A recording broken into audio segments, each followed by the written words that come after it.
এ হলো গল্পের নায়িকা সুন্দরী টে। টে বর্তমানে ক্লাস 10-এ পড়ে এবং টের একটা বয়ফ্রেন্ডও আছে। চলো পরিচিত হই টের রুট বয়ফ্রেন্ডের সাথে, জিয়ন জাংকুক, যে কিনা টেকে নিয়ে অনেক জেলাস। টে অন্য ছেলেদের সাথে কথা বললে তার অনেক বেশি রাগ হয় এবং রাগ জাংকুক টের থেকে প্রায় 15 বছরের বড়, অর্থাৎ বলাই যায় যে জাংকুকের কাছে টে একটা পিচ্ছি মেয়ে। এই জন্য টে জাংকুককে আপনি বলে ডাকতো। টে জাংকুকের জেলাসির দুর্বলতাকে কাজে লাগিয়ে খুব মজা নিত, কেননা টে খুব দুষ্টু ছিল। টে সবসময় জাংকুকের সামনে অন্যান্য ছেলেদের সাথে হাসি মজা করে কথা বলতো, আর এই বিষয়গুলো দেখে জাংকুকের খুব রাগ হতো।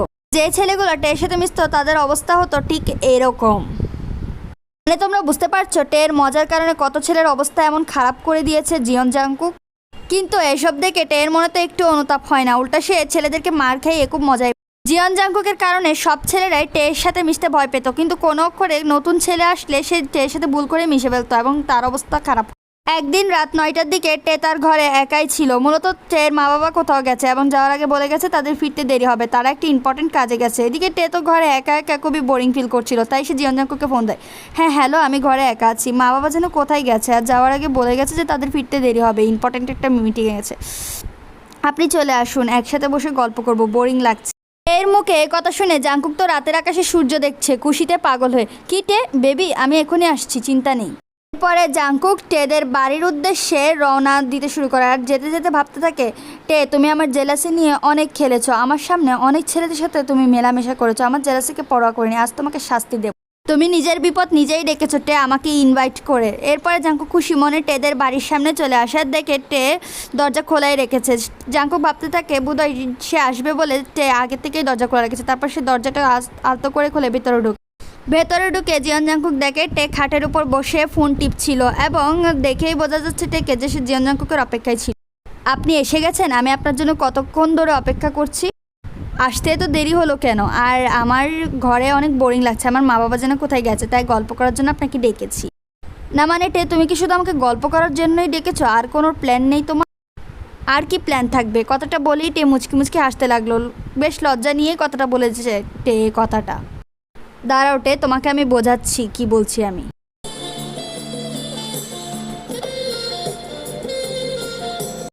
এসব করা শেষ করে টে যখন নিজের হুঁশে ফিরে তখন তার নিজেকে খুব অপরাধী মনে হতে থাকে, কেননা সে মাত্র ক্লাস 10-এ পড়ে আর সেসব কী করে ফেললো। এর অনেক বড় প্রভাব তার উপরে পড়তে পারে, এই ভেবে সে নিজেকে অপরাধী ভাবছে আর কান্না করতে করতে চেঁচিয়ে চেঁচিয়ে সে জিয়ন জাংকুককে ডাকছে। উঠুন আপনি, উঠুন জাংকুক, ওঠো তুমি, ওঠো।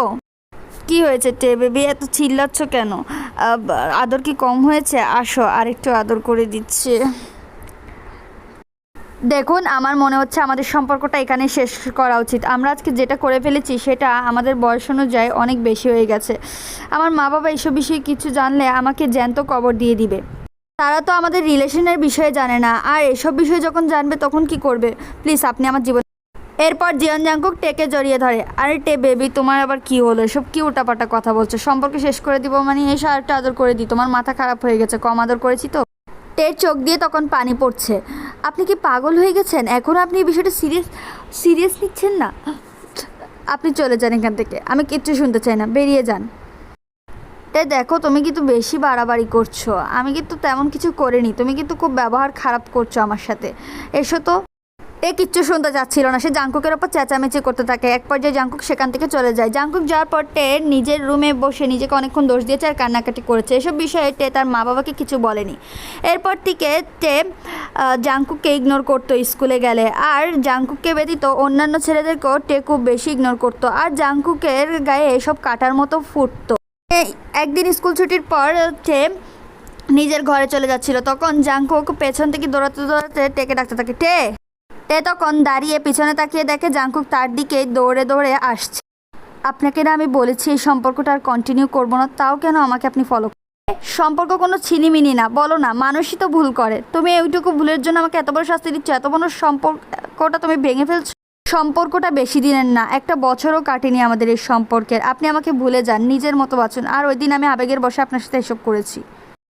আমার দিকে তাকাও টে, আমার চোখের দিকে তাকাও, আমার চোখ তোমাকে অনেক কিছু বলতে চায়, আমার চোখের ভাষা বোঝার চেষ্টা করো টে, আমাকে এমন একা করো না। আপনি চুপ করুন, আমি আপনার চোখের ভাষা বুঝতে চাই না, সরে যান। এরপরে টে জাংকুকের পাশ কাটিয়ে সেখান থেকে চলে যায়, পিছে একটি বারও ফিরে তাকায় না। জাংকুক আর কী বা বলতে পারে।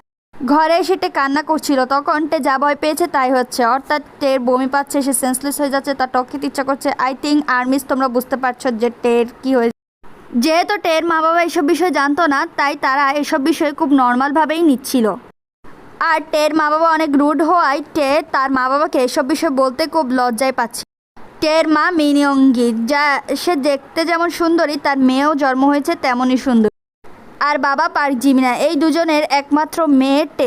একদিন টে সিদ্ধান্ত নেয় সেই এত বড় বিষয়টা আর গোপন রাখবে না, তাই সে তার মা বাবার সামনে গিয়ে এসব বিষয় বলে ফেলে আর ভয়ে কাঁপতে থাকে। তখনই মিনিয়ঙ্গি টেকে গালে ঠসিয়ে একটা চর মেরে বসে আর বলতে থাকে, তোকে আমি জন্ম দিয়েছি, আমার তো বিশ্বাসই হচ্ছে না, আর তুই এসব কী উল্টাপাল্টা কথা বলছিস, তোর মাথা ঠিক আছে তো? মা, আমি যা বলছি তার সুস্থ মস্তিষ্কেই বলছি, আর এই বাচ্চাটা আমার একার না, এতে অন্য কারোর হাতও জড়িত আছে। আমরা তো জানি বাচ্চাটা দুনিয়াতে একা আসতেই পারে না, অন্য কারোর হাতও জড়িত আছে। তা বল না, কে সেই মহান ব্যক্তি? বাবা।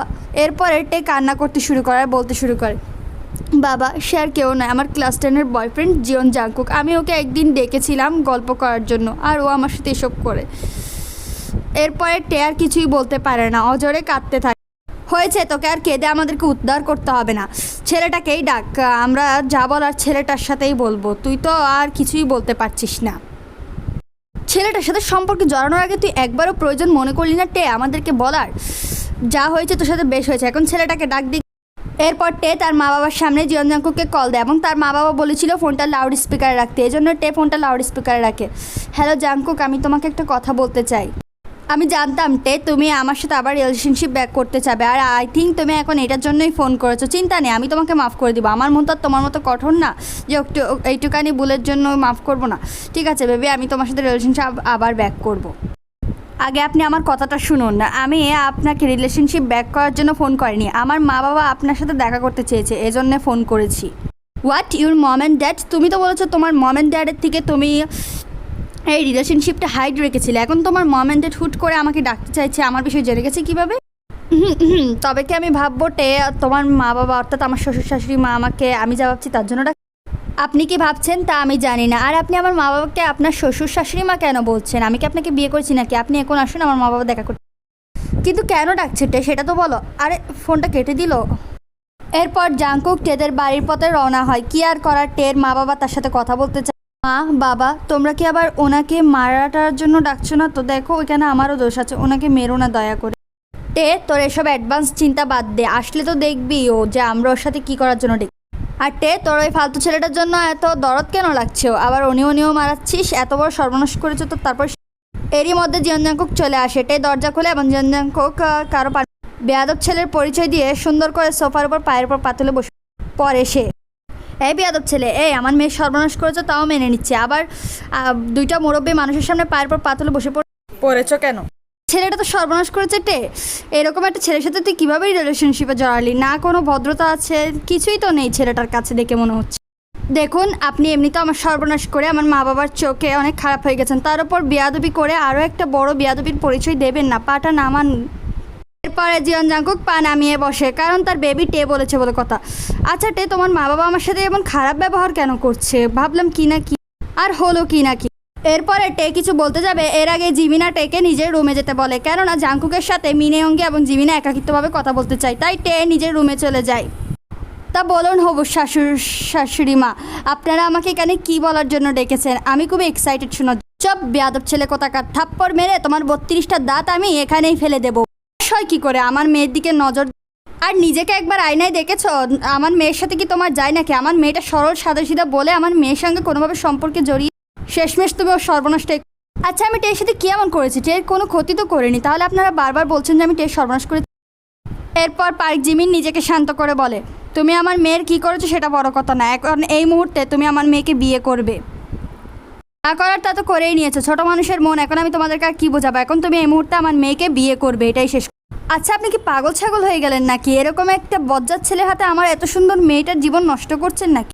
করো ইয়ঙ্গি, আমি যা বলছি ঠিকই বলছি। আমার মেয়ে টের জীবন এই ছেলেটা এমনি তো নষ্ট করে দিয়েছে, এখন টে আর এখানে থাকতে পারবে না, সমাজ কি বলবে? টে এখন জাংকুকের ঘরে তা বলো জাঙ্কুক, রাখবে না আমার মেয়ে?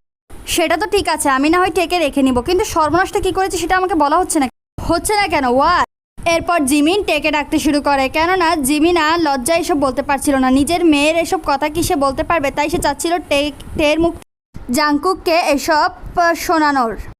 এরপর টে সেখানে আসে। জি বাবা বলো। জাঙ্কুক তোর সাথে যা করেছে এরপর তোর ওপর কী প্রভাব পড়েছে সব একটু একটু করে জাঙ্কুককে বল। কি বলছো বাবা? আমি এতগুলো লোকের সামনে এসব কি করে বলবো? আর আমার তো লজ্জা করছে, এসব কি আবার বলা যায় নাকি? লজ্জাটা যে তুমি এসব পরে পেও, আগে বলো তো টে, আমি তোমার কি এমন ক্ষতি করেছি আর কি এমন সর্বনাশ করেছি যে তোমার মা বাবা বারবার আমাকে খোঁটা মেরে কথা শোনাচ্ছে? আসলে স্কুল থেকে সেদিন ফেরার পথে আপনি আমাকে পেছন থেকে ডাকছিলেন, তারপর আমি পেছে ফেললে আপনি রিলেশনশিপ ব্যাক করতে চান, কিন্তু আমি আপনাকে পাত্তা না দিয়ে ঘরে চলে আসি। আর ঘরে আসার পর সেদিন আমার অনেক টক খেতে ইচ্ছা করে সেন্সলেস হয়ে যাচ্ছিলাম আর বমি বমি ভাব আসছে। আমি অনেকবার বমিও। কি বুঝতে পারছো জাঙ্কুক কি ক্ষতি করেছে আমার মেয়ের? নাকি এখনও না বোঝার ভান করবে, বলবে কিছুই জানি না? কী বলছো তুমি এসবটে? আমি তোমার কি এমন করেছি যে তোমার পেটে বাচ্চা আসতে হবে? না এই বাচ্চা আমার, এটা হতো অন্যের বাচ্চা তোমার পেটে। অন্যের বাচ্চা বলছেন আপনি? আমি ওই দিন না আপনাকে বলেছিলাম না এটার অনেক বড় প্রভাব পড়বে আমার উপর? সেদিন তো খুব আদর করতে ইচ্ছা করছিল আমার। একটি বারও ভাবলেন না আমি তো নারী, আমি কিভাবে সমাজে মুখ দেখাবো? আর আপনি তো পুরুষ, আপনার তো কিছুই হবে না। চুপ! আমি তোমার সাথে কি করেছি? হ্যাঁ, এইসব কি বলছো তুমি? এরপর জাঙ্কুক আর কিছু বলতে যাবে এর আগে জিমিন তার গালে ঠসিয়ে একটা দিয়ে দেয়। এই বেয়াদব ছেলে, কি সমস্যা? তোমার সাহস তো কম না, আমার সামনে দাঁড়িয়ে তুমি আমার মেয়ের উপর চেঁচামেচি করছো। চোরের মায়ের বড় গলা, আমার মেয়ের সর্বনাশ করছো, আবার বলেছো যে আমার মেয়ের পেটের বাচ্চাটা তোমার না। আমার মেয়েকে এই মুহূর্তে বিয়ে করবে, তোমার মা বাবাকে ডাকো, তোমার মা বাবার সম্মতি নিয়েই তোমার সাথে আমার মেয়েটের বিয়ে দিব। জিয়ন জাঙ্কুক তার মা বাবাকে সেখানে ডাকে, আর সব কথা বলা শেষ হলে এটাই সিদ্ধান্ত হয় যে টে এবং জাঙ্কুকের বিয়ে। জাঙ্কুক এই বিয়েটা করতে চায়নি না, মিনিয়ঙ্গি এবং পার্ক জিমিন এমন একটা ছেলের কাছে তাদের মেয়ে টেকে তুলে দিতে চাইছে, কিন্তু সব নিয়তির খেলা, যা চাইনি তাই। বিয়ের পর 10 মাস 10 দিন কাটলে টের কোলজু মিষ্টি সন্তানের জন্ম হয়, যে টের মতোই দেখতে ছিল। জাঙ্কুক এবং টে আজও মাঝে মাঝে পস্তায় ওই দিনটার জন্য, যেদিন তারা আবেগের বশে বিবেক হারিয়ে ফেলেছিল। তুমি যদি আমার জেলাসি নিয়ে খেলা না করতে, আমার সামনে অনেক ছেলেদের সাথে না মিশতে, তাহলে সেদিন সত্যি বলছি আমি তোমার সাথে সব করতাম, তোমার সাথে গল্পই করতাম। কিন্তু যখন তুমি আমার জেলাসি নিয়ে খেলা করেছো এটা আমার মনে পড়ে, তখন আমার মনে প্রতিশোধের আগুন জ্বলে ওঠে আর আমি তোমার সাথে এইসব করে ফেলি। সেদিন আমিও তো আপনাকে থামাইনি, আমারও অনেক বড় দোষ আছে, আমি আপনাকে একা দোষী করতে পারবো না। এই কথাগুলো টে এবং জিয়ন জাঙ্কুকের মধ্যে মাঝে মাঝে হতো। যাই হোক, আজকের টেকো ক্যাফেটা এখানেই শেষ করছি। আরও টেকো ক্যাফে এরকম লাগলে তাহলে তোমরা ভিডিওটাতে লাইক আর চ্যানেলটা সাবস্ক্রাইব করে রেখো আমার এই চ্যানেল। সাইকো বরের পিচ্ছি বউ নামের আমি একটা টেকো ক্যাফে মেক করছি, যেটা পার্ট 1 এখন পর্যন্ত দিয়েছি। তোমরা প্লেলিস্টে ঢুকলে সব লাইন বাই লাইন পেয়ে যাবে পার্টগুলো, তাহলে তোমাদের কিছুটা এলোমেলো রাখতে পারে। অবশ্যই আমি এখনও বাকি পার্টগুলো বানাইনি, কিন্তু খুব শীঘ্রই বাকি পার্টগুলো বানিয়ে ফেলি। আর কমেন্টে এটাও লিখে জানিও আজকের টেকো ক্যাফেটা তোমাদের কেমন লেগেছে। বাই। নেক্সট ভিডিওতে তোমাদের সাথে আবার দেখা হবে, ততক্ষণ পর্যন্ত তোমরা ওয়েট করো।